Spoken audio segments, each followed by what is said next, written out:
नमस्कार. आपल्या सगळ्यांचे महाराष्ट्र सोशल न्यूज चॅनलमध्ये हार्दिक स्वागत. चला वळूया तर एका नवीन बातमीकडे. आजची बातमी. धुळ्यात शिवराज्याभिषेक दिनानिमित्त शिवराज्य दिन उत्साहात साजरा करण्यात आला. शिवजतन व संवर्धन शब्दलेखन इतिहासाच्या वतीने आयोजित कार्यक्रमात शिवप्रेमींनी मोठ्या संख्येने उपस्थित राहून छत्रपती शिवाजी महाराजांना अभिवादन केले. यावेळी उपस्थित मान्यवरांनी शिवरायांच्या स्वराज्य, लोककल्याण, शौर्य, न्याय आणि राष्ट्रप्रेमाच्या विचारांचा वारसा जपण्याचे आवाहन केले. तसेच गड किल्ल्यांचे संवर्धन आणि युवा पिढीत राष्ट्रभक्तीची भावना रुजवण्याची गरज अधोरेखित करण्यात आली. मी डॉक्टर मनीष राजाराम पवार, शिक्षणाधिकारी प्राथमिक तथा माध्यमिक, जिल्हा परिषद धुळे.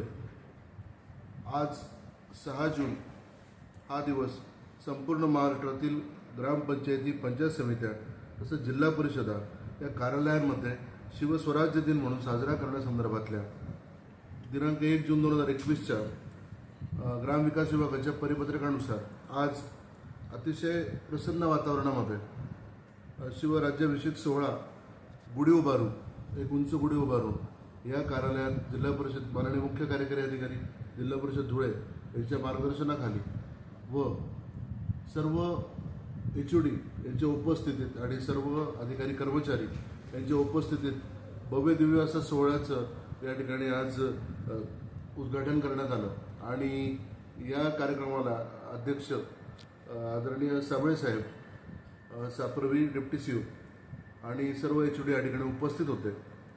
आजच्या ह्या कार्यक्रमाचं विशेष महत्त्व म्हणजे ज्यांनी ह्या रयतेला, या राज्याला दिशा दिली असे छत्रपती शिवाजी महाराज हे महाराष्ट्राचेच नव्हे तर संपूर्ण विश्वाचे दैवत आहेत. आणि अशा दैवताचं राज्याभिषेक हा 6 जून 1674 रायगडावर झाला आणि त्याची प्रचिती म्हणून हा प्रत्येक कार्यालयामध्ये धुळे जिल्ह्यामध्ये सर्व ठिकाणी हा साजरा करण्यात आला. आजच्या शिवराज्याभिषेक दिनाच्या मी आपल्या सर्वांना अगदी मनपूर्वक शुभेच्छा देतो. जय हिंद, जय महाराष्ट्र, जय महाराज.